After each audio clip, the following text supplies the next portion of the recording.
Oo, oo. Pero simulan natin mga bossing ang magandang balita. O ano ba yung magandang balita na yan? Ito yung magandang balita mga bossing. Wait lang. Ito ang magandang balita. May dahilan na naman ang putang inang presidente ng Pilipinas, ang pinakatarantadong presidente sa buong mundo, na si Bongbong Marcos. Oo, kasi meron silang 200 billion na unpaid.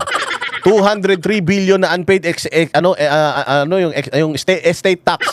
203 billion ang hindi pa binabayaran ng pamilyang magnanakaw sa Pilipinas na utang nila sa gobyerno. Utang nila sa gobyerno yung 203 billion na yan. Na nung eleksyon pa ay sinisingil na sila. Oo, kasi si Bongbong Marcos ang solong tagapagmana ng kaharian ng kadiliman ng kanyang mga magulang. O mga bossing, ngayon etong kanilang hindi pagbabayad ng mga buwis sa kanilang mga properties at ari-arian. Lumobo na yan hanggang 203 billion. 203 billion. Yan po ang utang ng mga Marcos na hindi binabayaran sa gobyerno na dapat napupunta sa bunganga ng mga patay gutom na mga porpis beneficiary. Yang 203 billion na yan mga bossing ay dapat nakapagpagawa na yan ng maraming mga kalsada na masisira sa loob lamang ng 5 araw. Napakarami na sanang mga tulay niyan. Oo, ng mga substandard dahil yan naman ang legasiya ng administrasyon na ito, puro sira. Na mga wala na nga infrastruktura, sira pa. Ang dami na nga nilang kinuha sa gobyerno, putang ina hindi pa magbayad man lang ng utang sa gobyerno. Tapos si Inday Sara, sinisilip natin yung kanyang pinagkakitaan simula nung siya ay vice mayor pa, simula nung hindi pa siya vice president.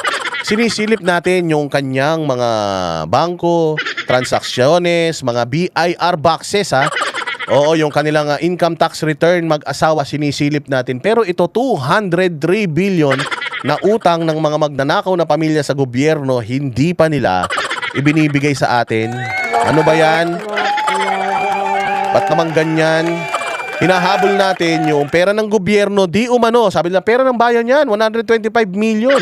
Ginastos ni Inday Sara. Pera ng taong bayan yan, kahit piso pa yan, kahit 5 piso, pera ng taong bayan yan. Anong tawag nyo dito? Yung mga kain-suka na mga dilawan tae at mga loyalistang abnormal, anong tawag nyo dito sa 200 billion na utang ng mga Marcos sa bayang Pilipinas na sana napapakinabangan natin? Tarantado tong mga to, utang ng utang.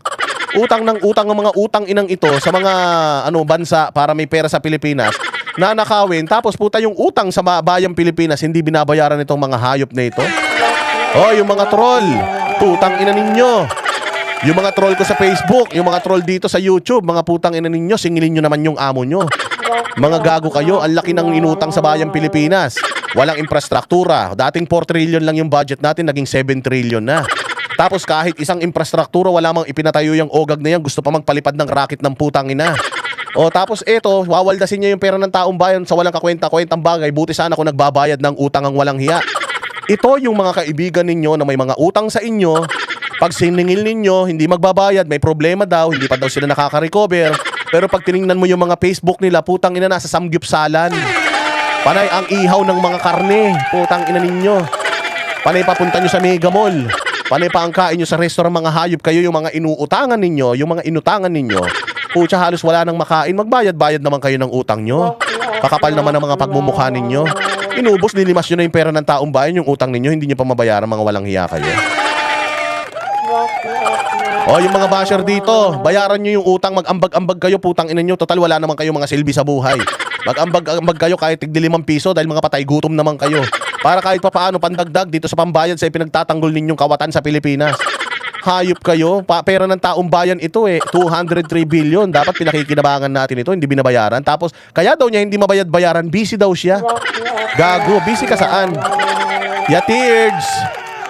Yatirds, salamat sa'yo. Kaya nga isa ito sa sisingilin ni Inday Sara. Pag nanalo si Pangulong Sara Duterte bilang presidente, putang ina, ubos ang ari-arian nyo. 203 billion, puta pa kahit mga kubeta sa bahay nyo, isisequester ng gobyerno yan. Hayop kayo. Tangina ninyo, nangutang na naman kayo, magbayad naman kayo ng utang. Inubos nyo na yung pera ng gobyerno, yung pati yung budget para sa flood control. In-overprice nyo na, kinuha nyo pa, pati yung pangpagawa ng proyekto Tapos mga walang hiya kayo, itong utang ninyo hindi nyo binabayaran. Ang tagal na nito, 4 na taong ka na sa pwesto. 4 na taong ka na sa pwesto, hawak nyo ang customs. Di umano, ang dami daw nakukulimbat sa customs. Meron pang ibang mga ahensya ng gobyerno, may DPWH pa at iba-iba pang mga pinagkakakitaan ninyo. Magbayad naman kayo para naman merong bagong makain yung mga Forbes beneficiaries natin. Nila Tridor, shout out sa dyan sa Australia. Mabuhay. Yung mga nagpapakulay, salamat ha. Yung mga hindi nagpapakulay, bumawi kayo. Kasi sabi ko sa inyo, mapupunta kayo sa impyerno, kayo din. Oh.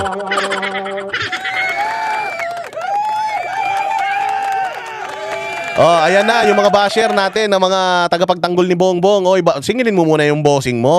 203 billion, oh.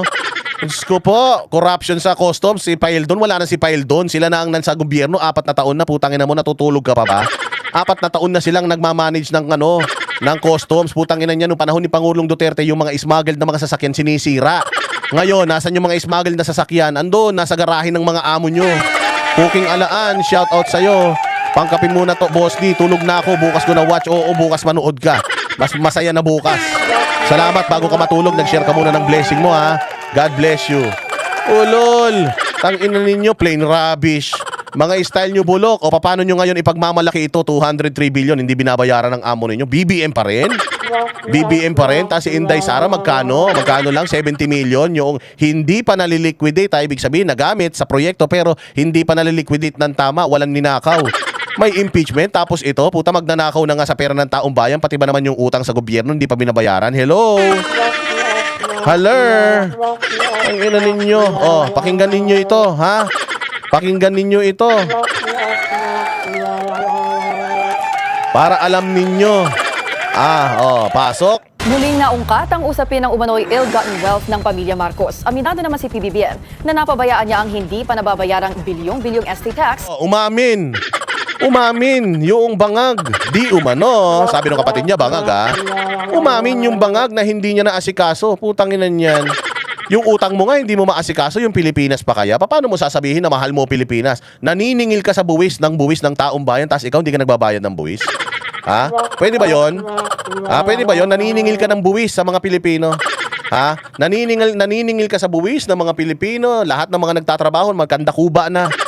Nag-i-issue pa ng LOA ang BIR sa mga negosyo na mga hindi nagbabayad ng tamang buwis sa kanila, iniimbestigahan. Tapos ito, presidente ng Pilipinas, humahawak ng pera ng Pilipinas, humahawak ng buwis ng taong bayan, tapos hindi nagbabayad ng buwis.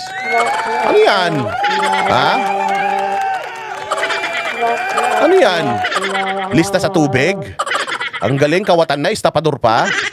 Saan ka naman? Ha?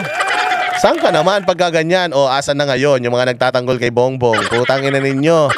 O pera nyo rin yan, hindi binabayaran. Okay lang sa inyo yan. Tapos ang sagot, masyado akong busy kaya hindi ko naasikaso. Gago. Paano ka naging busy? Wala kang nagagawa sa Pilipinas eh. Wala kang bagong proyekto eh. Utang ka ng utang, utangin ako, wala kang nagagawa sa Pilipinas. Tapos sasabihin mo busy ka kaya hindi mo naasikaso yung utang mo. Utang na nyo. Oy, kakapal ng mga mukha, ano yan? Puro pakabig, walang puhunan. Sobra naman kayo. Dahil busy raw siya bilang presidente. Aminado si Pangulong Bongbong Marcos na responsable siya sa paglobo ng unpaid estate tax ng pamilyang Marcos. Tag-ilan niya, no? Ang sasarap po, ang gaganda ng mga ginto. O ano pa yung pinangako sa inyo ni Bongbong noon? Di ba sabi nila, pag nanalo ang mga Bongbong, ay pag nanalo ang mga Marcos. Pag nanalo ang mga Marcos, ibibigay niyan ang mga Talyano gold po, kinang ina nyo. Asan na yung Talyano gold? Gago kayo, yung ginto natin doon sa, yung ginto natin sa, sa Bangko Sentral, tang ina niya, binenta, di natin alam kung saan mapupunta, yung pala, putsang ina niya. Samantalang kahit isang piraso ng ginto, itong mga Talyanista na ito, mga bobo loyalista, kahit isang kusing wala silang natanggap, hayop yan. Happy Sunday, Jenny Park, mabuhay ka, God bless you, I love you. Iba ang boss mo ngayon, oo. May sakit pa tayo pero walang sakit-sakit kahit anong sakit natin.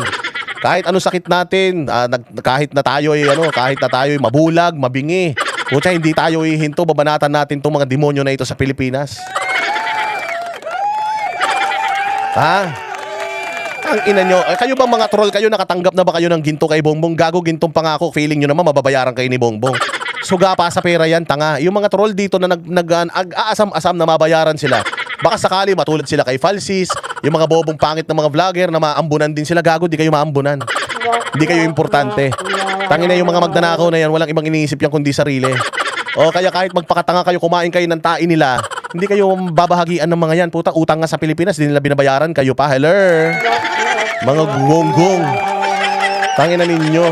Asan na ang gintong ipinangako sa inyo? Babayaran daw ang utang ng Pilipinas. Etong babaeng to, si Imelda. O pag nakabalik daw sila sa posisyon, isosoli daw nila lahat ng pera na para sa Pilipino. Yung mga pera daw na mga nasa ibang bansa na itinago ng asawa niyang kawatan, ibabalik daw sa mga Pilipino, pera daw ng Pilipino. Ulul!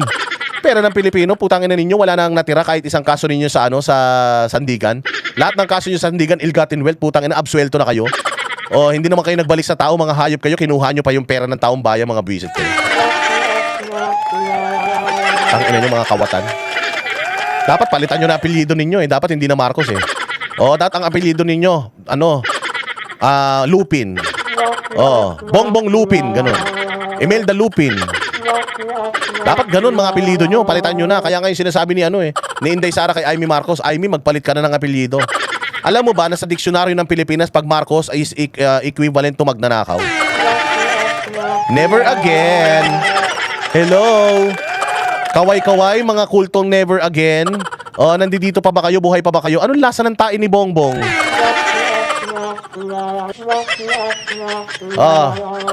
Lahat ng mga lahat ng mga loyalista diyan, tanungin natin, mas masarap ba yung tae ni Bongbong pag may bechin? O kaya ito hindi pa namamatay ito, matagal mamatay ito. Matagal sa sobrang dami ng ninakaw nito. Tsaka na hindi niya patapos bilangin.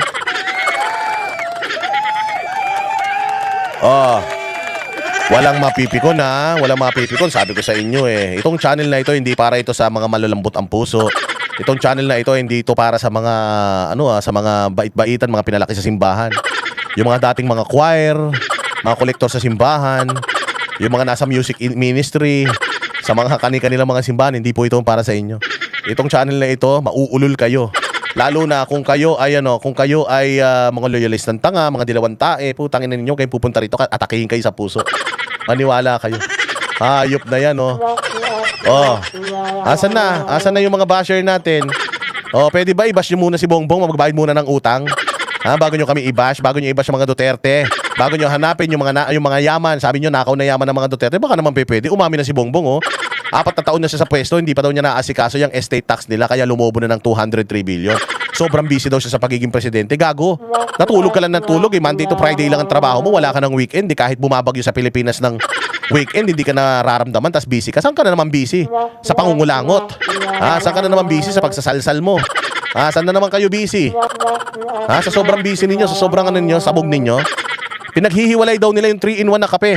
Alam nyo yung 3-in-1 na kape? 3 yun eh. May kape, may creamer, mayroong asukal. Hinihiwalay-hiwalay daw nila yun. Inaano nila.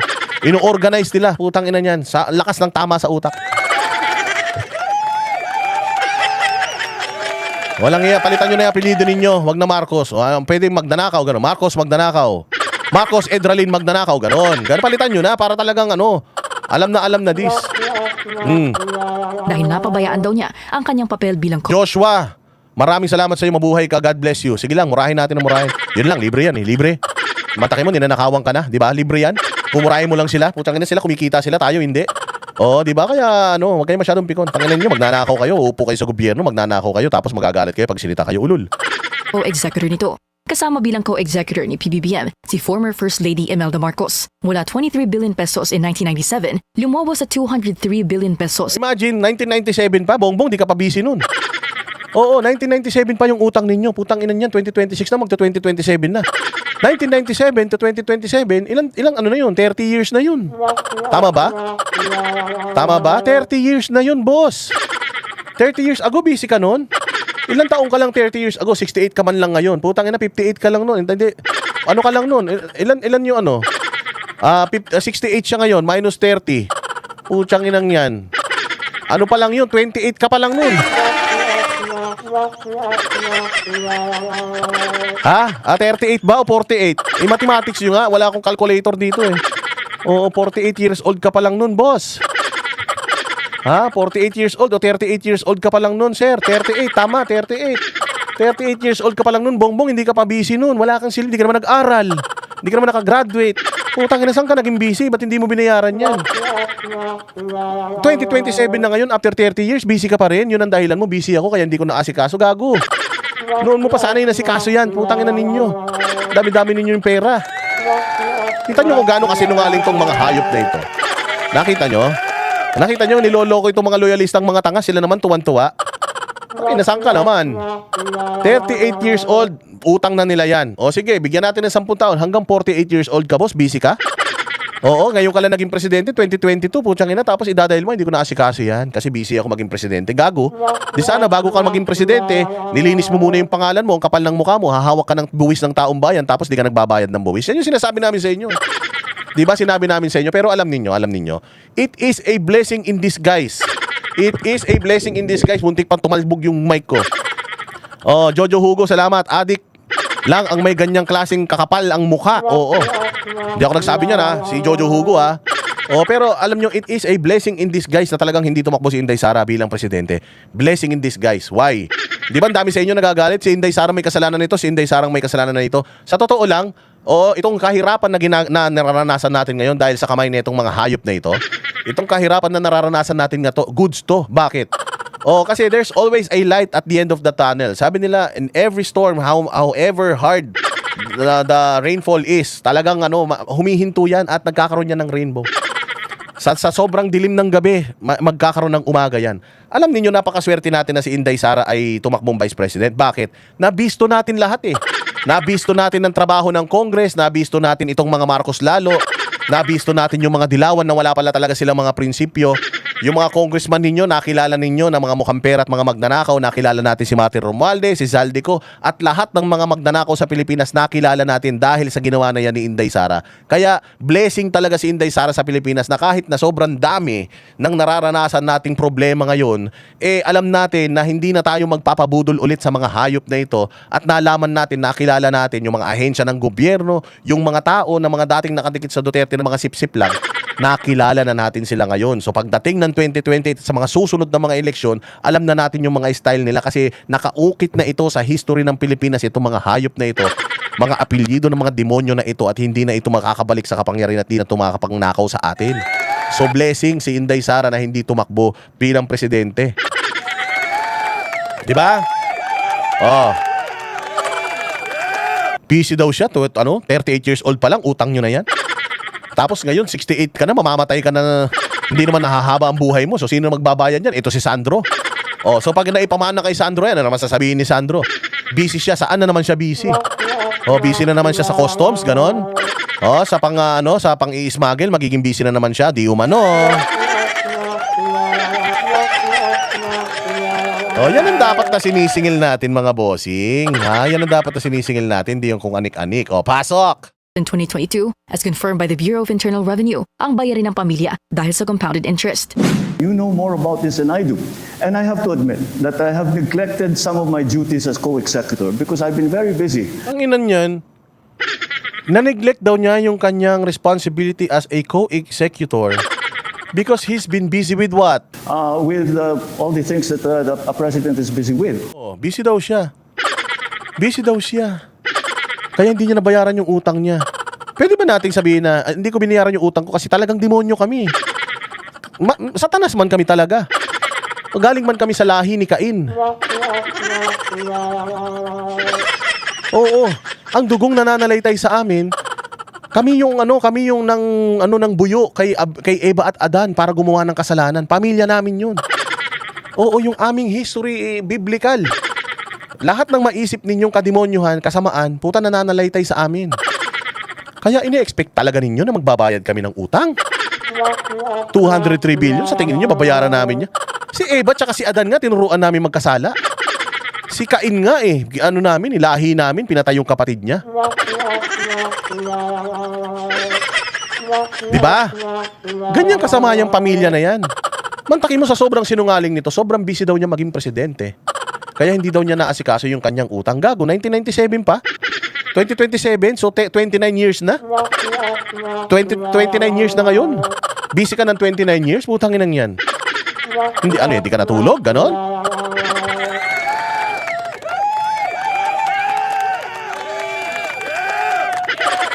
Diyos ko po. Tsanginang yan. Lahat ng mga follower ni Bongbong Marcos, mag-ambag-ambag kayo.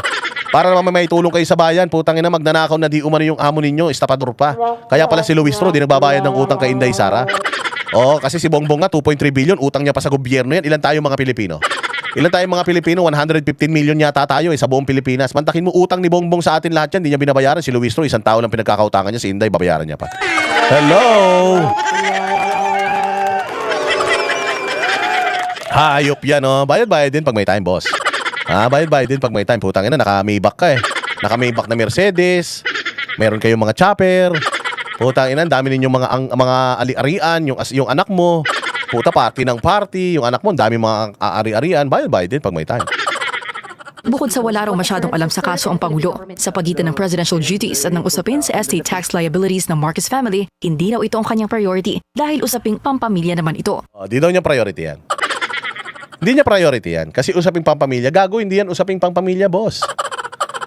Utang niyo yan sa gobyerno. Hindi yan usaping pampamilya. Hindi niyo yan utang sa isa't isa. Hindi mo yan utang kay Aimee, hindi mo yan utang kay Erin, hindi mo yan utang sa nanay mo, utang ina mo. Utang niyo yan sa bayang Pilipinas. So hindi yan usaping pangpamilya, usaping po yan ng pang-estado. Kasi yung pera na yan, sana mananakaw pa ng mga congressman. Kung ibabalik mo yan sana sa pondo ng Pilipinas, babayaran mo yan, di sana may nanakawin bago yung mga kaibigan mo. Sobra sugapa mo naman. Sabi niya siguro, bakit ko pa ibabayad to? Bakit ko pa ibabayad to? Mapupunta to sa buwis ng taong bayan. Ako rin naman may-ari ng buwis ng taong bayan. Ganun din. Ba't ko pa ibabayad to? Akin din naman to eh. Buwis to ng taong bayan. Akin to. Ako may-ari nito eh. Aray ka! Pero saan nga ba nagmula ang bilyong pisong bayarin na ito ng mga Marcos? Ayon sa Supreme Court, inaudit ng gobyerno ang lahat ng obligations ni Marcos Sr. pagkatapos ng pagkamatay nito sa Honolulu, Hawaii in September 1989. By 1991, lumabas daw sa investigasyon na lumabag sa National Internal Revenue Code ang pamilya. Lumabag sa National Internal Revenue Code. Tapos si Inday Sara, pinabubuksan yung BIR box. Kawatan nga ni. Saklap. Ang hirap mo kalaban, Boss Dada. Ang hirap mo kalaban. Mag-isa ka lang. Samantalang itong mga vlogger ni Bongbong, pag sama-samahin mo yung utak, hindi kaya makabuo ng utak na kasi laki ng sayo. Tanginan niya mga kawatan. Ito yung pinaglalaban ng mga dilawan. Ito na yung mga sinasabi ng dilawan na never again, never again. Nagpakamatay si Ninoy Aquino para lang sa inyong mga dilawan tae kayo. Pukin ang ina nyo. Tapos si Chris Aquino may picture pa kay Lisa Marcos. Hayop kayo. Hayop kayo, mga kupal talaga kayo. Nasa na yung mga dilawan ng mga kaibigan ko na dating nagtatanggol sa mga galit na galit sa mga Marcos. Martial law, never again, mga human rights violation, ill-gotten wealth. Puta, eto na, wala na natira kahit na isang kaso sa Sandigan Bayan. Simula naging presidente si Bongbong, na-dismiss na lahat. Hayop na yan. Tapos eto pera, estate tax, putsang inang yan. Mantakin mo, ikaw, taon-taon. Nagbabayad ka ng buwis. Halos putang ina, umautot ka na sa kakabayad ng buwis. Tapos putsang malaman-laman mo, magkano lang yung buwis mo, sinisingil ka. Magbayad ka na ng buwis, magkano lang buwis mo? Ano lang yan? Yung tax na binabayaran mo, 3,000 lang yan isang buwan. Magbayad ka na, 30,000 lang yan sa isang 10 buwan, o 40,000 lang yan sa isang taon. Magbayad ka na, putsang ginaganong ka, samantalang si Bongbong 203 billion, di nila masingil-singil. Haler! Tanginan yan. Alam mo, ito nga yung sinasabi ng mga artista, dapat hindi tayo magbayad muna ng buwis bukod sa ninanakaw. Yung presidente nga natin, ang laki ng buwis, hindi binabayaran eh. Tapos tayo magbabayad ng buwis, tapos nanakawin lang nila, masaklap, tapos sila hindi nagbabayad ng buwis. Mga hayop kayo. Tapos meron pa ito si Erwin Tulfo na bagong pautot na naman na marami daw mga government officials at mga halal ng taong bayan hindi daw nagbabayad ng bill sa kuryente. Sana all!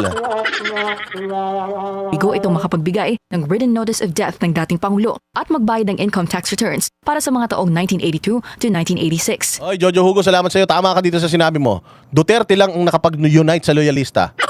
Duterte lang talaga. Sa sobrang ayaw nila sa Duterte, nagkampi-kampi sila. Anak ng tinapay, kawawa naman. Diyos ko, mga probinsyano lang kalaban ninyo. Pucha, nagsipagkainan kayo ng mga tain ninyo. Kumbaga, sa Tsoktsakan, nag-69 kayo. Nagsipsipang buldit kayong mga hayop kayo. Mga dilawan at saka loyalista para lang mapabagsak nyo mga probinsyanong mga Duterte. Apakahina nyo naman nila lang. Dahil dyan, nag-issue ng deficiency tax assessments ng BIR para sa mag-asawang Marcos Sr. and Imelda Marcos, pati na rin kay PBBM para sa income taxes niya from years 1982 to 1985. By 1993, nag-file si PBBM ng petitions for certiorari and prohibition sa korte. Paano mo sasabihin na gusto mo magbayad nag-file ka ng certiorari prohibitions para hindi matuloy yung desisyon ng Supreme Court? Saan ka naman? Sinungaling talaga tong upal na ito. Pero ayon sa High Court, hindi nila pwedeng tanggapin ang argumento na walang due process na naibigay sa petitioner, ang Pangulo, dahil disregarded naman daw ng kampo nito ang tsansang mag-object sa gobyerno. Mahalaga raw ang tax collection bilang lifeblood ng pamahalaan ayon sa SC, at sa pag-uphold nila sa desisyon ng korte, dagdag ng High Court, he who comes to court must come with clean hands. Otherwise, he not only taints his name but the very structure of established authority. Decades later, naninindigan si PBBM na hindi ill-gotten wealth ang kanilang mga ari-arian dahil hindi naman daw nila pananalunan ang civil cases kung totoong ill-gotten wealth ang mga ito. Yun na nga, hindi daw yan nakaw. Mga dilawan, pwede nyo bang kampihan si Bongbong ngayon na hindi nakaw yung mga ninakaw ng tatay niya? Hindi pala nakaw yun. Saan galing yun? Ang dami na sapatos ng nanay mo, imposible naman. Sa buong mundo, siya lang ang may ganun karaming sapatos na kayo magnanakaw. Hindi daw ill-gotten wealth yun. Kaya daw sila nananalo sa mga kaso kasi daw napatunayan nila na hindi pagnanakaw yun. Gago, kaya kayo nanalo, naging presidente ka. Kaya kayo nanalo sa mga kaso ninyo kasi naging presidente ka ng Pilipinas. Yun lang yun, pinagsasabi mo. Isa sa dismissed for future cases laban sa pamilya at umano'y cronies nito ay ang 102 billion peso case na ibinasura ng Sandigan Bayan. Mantakin mo, binasura na ng Sandigan yung 102 billion case nila.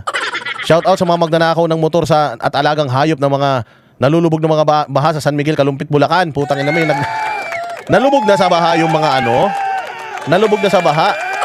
Oo, ibalik ang mga Duterte, OFW Dubai. Grabe naman, shout out mga magnanakaw ng motor at alagang hayop ng mga nalulubog sa baha sa San Miguel at Kalumpit, Bulacan. Grabe naman kayo dyan sa San Miguel. Putya, ninanakaw nyo yung mga hayop at saka yung mga motor. Paano ba naman hindi magiging magnanakaw yung mga yan? Magnanakaw yung mga nasa gobyerno. Yung mga nasa gobyerno nga magnanakaw, pwede sila din. Oo, di ba? Hayop naman talaga. Yun na nga. So, na-dismiss na daw yung kanilang mga kaso. So, ibig sabihin daw, hindi daw nakaw yung yaman na yan. Palakpakan natin, palakpakan. Palakpakan ng mga hayop na yan. Kami ang boses ng masa, hindi natatakot. Katotohanan lang, di kami nalulunod. Walang bahid ng sismis, lahat ay totoo. Kahit sino ka pa, pag mali ka babanatan ka. Walang pinipili kulay, wala kaming kinikilingan. Basta para sa bayan, kami lalaban.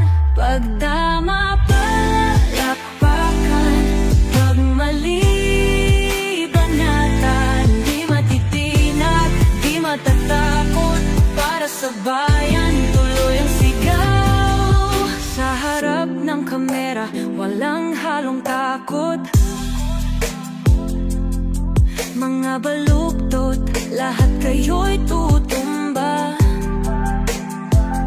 Ang hustisya at totoo, yun lang ang mahalaga. Kahit sinong harang, di kami matitinag. Walang pinipiling kulay, wala kaming kinikilingan. Basta para sa bayan, kami lalaban. Pag tama palakpakan, pag mali banatan. Di matitinag, di matatakot, para sa bayan tuloy ang sigaw. Kung nasa tama ka, ikaw ay aming kasama. Pero pag mali ka, handa ka na bang mabasag? Banateros kami, walang inuunan. Dahil bayan muna, bago ang sarili.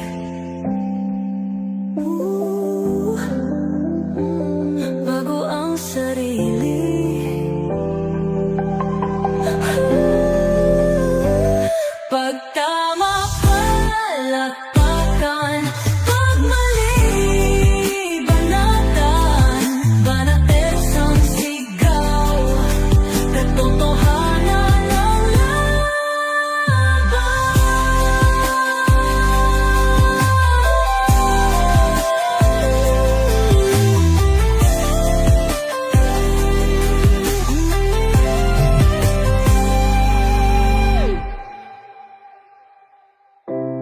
sa harap ng kamera.